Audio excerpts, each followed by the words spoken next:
proceed.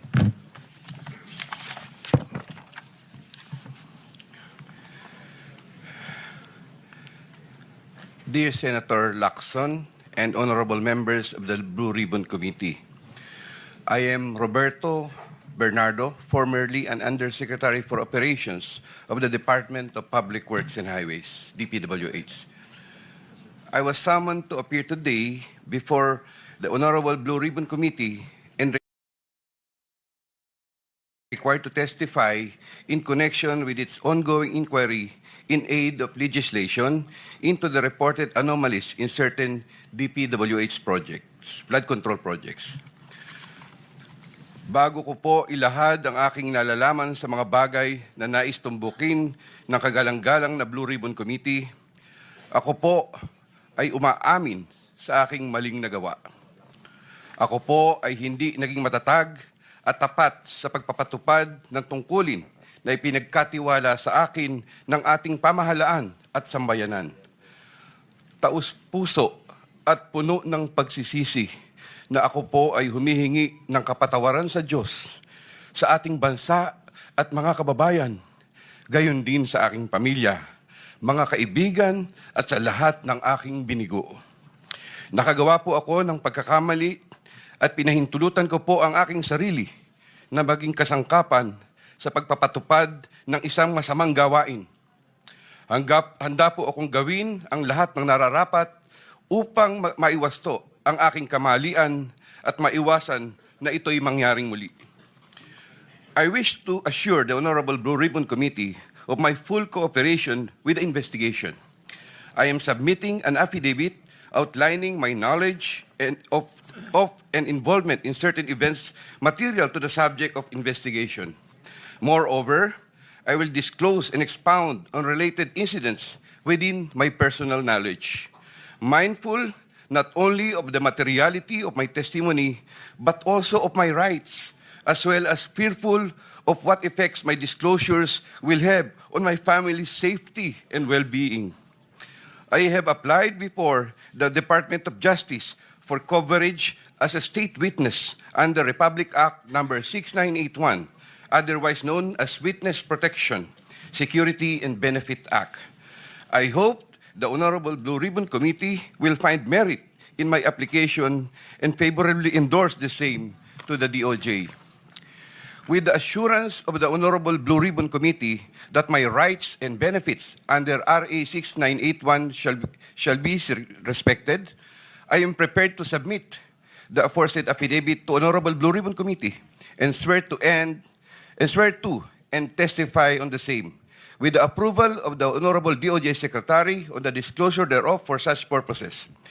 The highly sensitive nature of the disclosures made in my affidavit cannot be stressed enough. These deal with involvement in irregularities of 4 senators and 1 congressman, 1 member of a constitutional commission, and 1 undersecretary, seriously undermining public trust in 2 out of 3 branches of our government and a constitutional body, thereby posing a significant threat to our national security as it may lead to political instability, which may weaken the ability of the government to function effectively. 25 of September 2025, Makati City, Metro Manila. And this, Mr. Chair, signed na po ito. Okay. May we hear from Secretary Remulla since he mentioned about his application for admission into the program? Your Honor, we will have to evaluate his statements in relation to all the other testimonies that we have gathered in the DOJ and in the Blue Ribbon Committee. The Senate President, Mr. Chairman, Gulman. we would like to listen to your sworn affidavit, if you have one, or an affidavit that you will swear to complete the disclosure that you're talking about. Otherwise, those are mere general statements. Please, thank you. Yes, Mr. President, Mr. Chair, may I be allowed to read the Yes, you may proceed, Yusek Bernardo.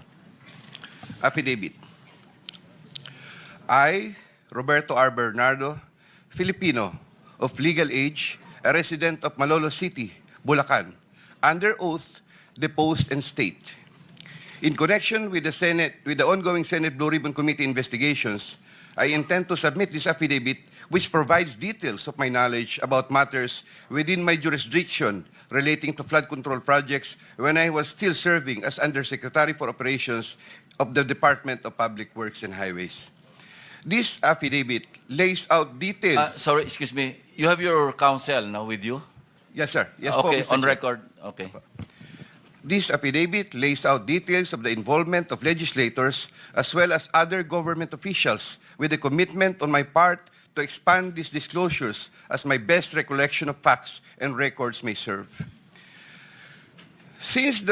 Number three, since the received an invitation to appear in these proceedings, I began collating, vetting, and consolidating all written communications, documents, tables, and matrices, and lists in my possession, the retrieval of which has been difficult since I retired from public service last August 2025. With the benefit of more time and greater freedom to access files, I am confident that I can provide even more material and relevant evidence that would clarify the issues once and for all. Number four, more importantly, I am executing and submitting this affidavit with my full and absolute consent as an integral part of my application to be admitted under the Witness Protection Program through the favorable recommendations of the Honorable Chairman of the Blue Ribbon Committee, Senator Ping Lacson, and the Honorable Senate President, Tito Soto, under Section 4, as well as Section 10 of Republic Act Number 6981, otherwise known as Witness Protection, Security, and Benefit Act before the Department of Justice. I attest and confirm that the names, dates, and transactions mentioned hereunder are based on my direct personal knowledge and have ample documentary support where necessary or desirable if given full opportunity to retrieve the same. Background facts. I earned my bachelor's degree in Bachelor of Science in Civil Engineering in 1984. I'm a registered civil engineer by profession. In the year 1985, I began my 40-year stint in the DPWH as a laborer. I then climbed the ranks through the years as Associate Civil Engineer, Engineer 2, Engineer 3, and as Assistant District Engineer, Assistant Regional Director. I then became Assistant Regional Director CESO 4 sometime in 2012 until my appointment as Assistant Secretary in 2016. I finally became Undersecretary more than a year later and remained such until my retirement on August 2025. I met former District Engineer Henry Alcantara during my assignment in the Laguna 2nd District Engineering Office. Engineer Alcantara, Engineer Bryce Hernandez, Engineer J.P. Mendoza, and Engineer Algie Jumasig all belong to the Bulacan 1st DEO. 2020-2040 scheme. Sometime after the State of the Nation address of President Ferdinand Bongbong Marcos Jr. in July 2025, and while I was already on sick leave, I heard from Secretary Bunoan for the first time that Engineer Alcantara, Engineer Hernandez, Engineer Mendoza, and Engineer Dumasig were engaged in contracting activities using the licenses of other contractors. Subsequently, Engineer Hernandez confirmed this arrangement through one of the legislative hearings and by other contractors whose license they used. According to Bryce Hernandez, their sharing is 20-20-20-40% from these activities. My understanding is that they had prepared and signed documents for purposes of collecting payments, which they then apportioned the profits amongst themselves. However, I must admit that I have no personal knowledge on the exact actions they took to accomplish this scheme, and I can only be asked general questions on the systems in place that would have allowed this modus operandi to happen. I categorically state that I have neither knowledge nor participation in these business activities, which were entirely done by Engineer Alcantara, Engineer Hernandez, Engineer Mendoza, and Engineer Dumasig on their own. Ghost projects. At about the same time, after the 2025 SONA, I also heard for the first time that aside from the 2020-2040 scheme, were flood control projects, ghost projects, for which Engineer Alcantara, Engineer Hernandez, Engineer Mendoza, and Engineer Dumasig were also responsible. These were confirmed later by Secretary Bunaan during a separate legislative hearings. I called up Engineer Alcantara to ask him about these flood control ghost projects. He denied any participation. Subsequently, he likewise told me that he even convened the officers of Bulacan First DEO to confront them about these ghost projects, and that some officers, it was Engineer Hernandez, who was the primary person responsible for the same. In the exact words of Engineer Alcantara, si Bryce po yan. I categorically state that I have neither knowledge nor participation in these flood control ghost projects. Congressman Zaldico. My personal knowledge regarding Congressman Zaldico are set out as follows. Congressman Zaldico one time called me to say that he met Engineer Alcantara and wanted to confirm, maayos bang kausap si Engineer Alcantara? To which I replied, maayos po. Engineer Alcantara then told me that Kong Zaldico was asking for a 25% commission, and out of that amount, 2% was to be shared equally between Engineer Alcantara and myself. In his exact words, Boss, hati na tayo sa 2%. Furthermore, Engineer Alcantara would tell me every time that he made deliveries of cash to Congressman Zaldico in compliance with his commitment to Congressman Zaldico.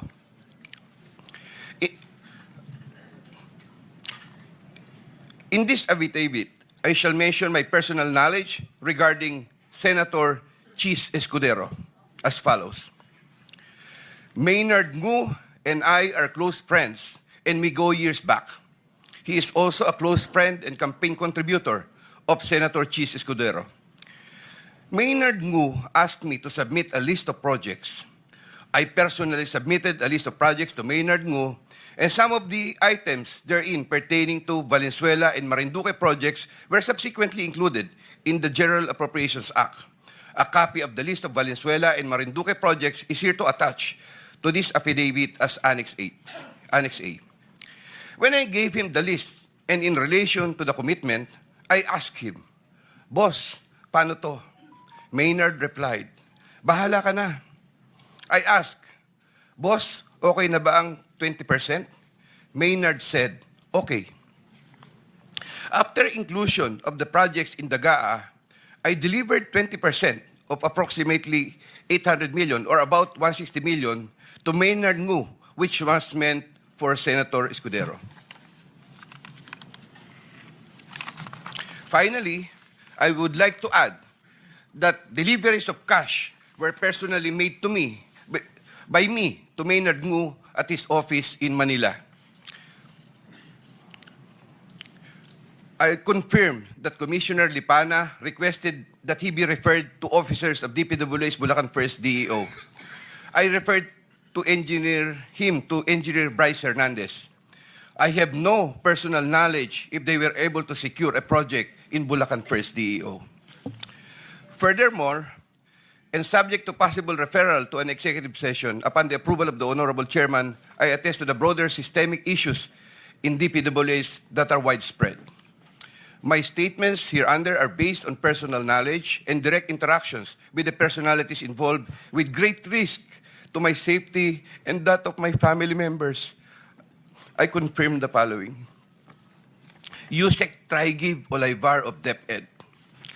Yusek Trigiv Olaybar used to work for Senator Ramon Bong Revilla and Senator Sani Angara before his appointment as Yusek for the Department of Education. Sometime 2010, I met for the first time Yusek Olaybar, who was then working in the office of Senator Bong Revilla. Later, I learned that he transferred to the office of Senator Edgardo Angara and then later to Senator Sani Angara. Sometime 2024, Yusek Olaybar personally called me for a meeting to discuss about unprogrammed appropriations, supposedly for the office of the Executive Secretary. In the said meeting, he requested me to submit a list of projects. After the meeting, I asked Bulacan First DEO to prepare a list of projects for funding. Thereafter, Engineer Alcantara submitted a list of projects worth 2.85 billion. Here to attach as Annex B is a list of those projects. Subsequently, I submitted this list to Yusek Olivar. Yusek Olivar told me that the commitment is 15%. In his words, boss, 15 yan. Thereafter, the DPWH received a special allotment release order for 2.85 billion for the projects listed in Annex B. Engineer Alcantara, from time to time, would collect and deliver the agreed 15% commitment to me, which I delivered or caused to be delivered to Yusek Olivar in Magallanes, Makati, and other places.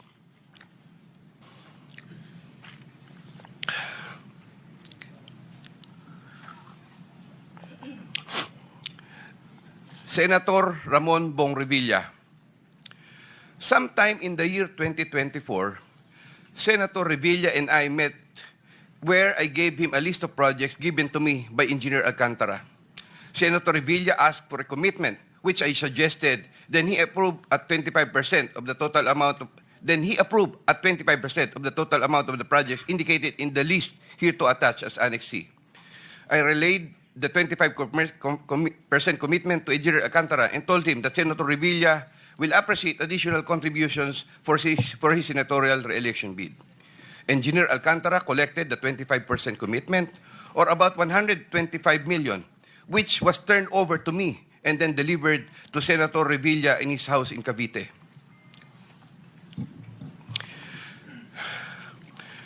Senator Nancy Binay. Sometime in the year 2024, Carlin Villa, a staff of trusted confidant of Senator Binay, called me and asked for a commitment which was set at 15% of the total amount of the projects indicated in the list here to attach as Annex D. I relayed the 15% commitment to Engineer Alcantara.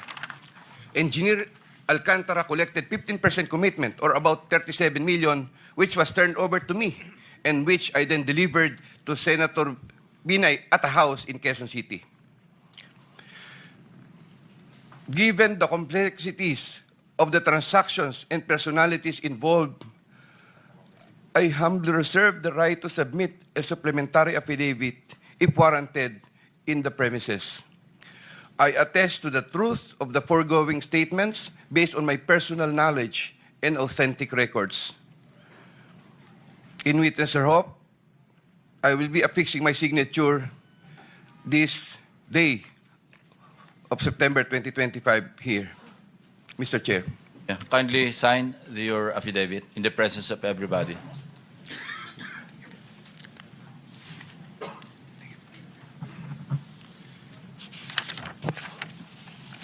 Here, Mr. Chair, I have already signed it. For the record, you signed the same affidavit that you read, no?